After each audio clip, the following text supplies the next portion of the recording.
Yang ketiga ini, tak harus saudara untuk menjadi saudara, kakak. Oke.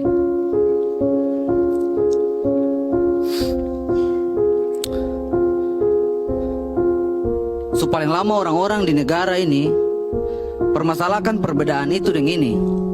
Mayoritas mau tekan minoritas, popularitas jadi politik di atas kertas.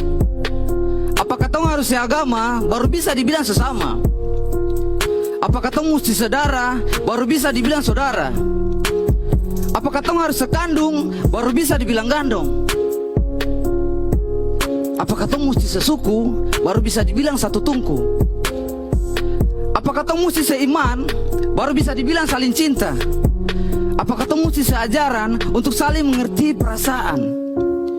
Kalau baku sayang sedangkal itu, bagaimana kasih bisa menyatu? Apa beta harus Jakarta baru bisa dibilang Indonesia? Apa beta harus makan nasi baru bisa disebut NKRI? Kalau keadilan seperti itu, bagaimana perasaan bisa menyatu? Apakah tong harus makan sawi untuk jadi manusiawi? Apakah tong harus satu ras untuk jadi manusia waras? Kalau kemanusiaan sedangkal itu dan kebinatangan sedalam laut, bagaimana cinta akan terselami? Apa beta harus lahir di barat untuk bisa adil di timur?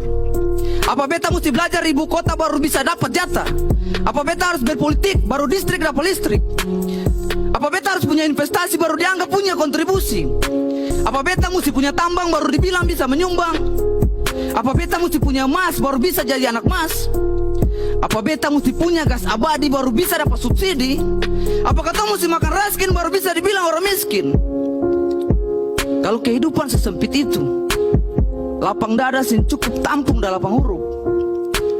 S E N G S A R A, sengsara.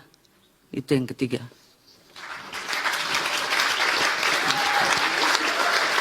Tolong Om Wim. Ja. In dit gedicht spreekt Eko zich heel duidelijk uit tegen een heel dominant verhaal waarbij je eenvormigheid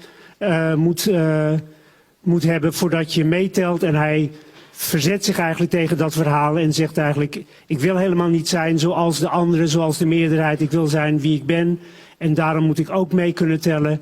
En ik heb geen zin om alleen maar mee te doen met dat dominante verhaal. En dat levert eigenlijk alleen maar ellende op.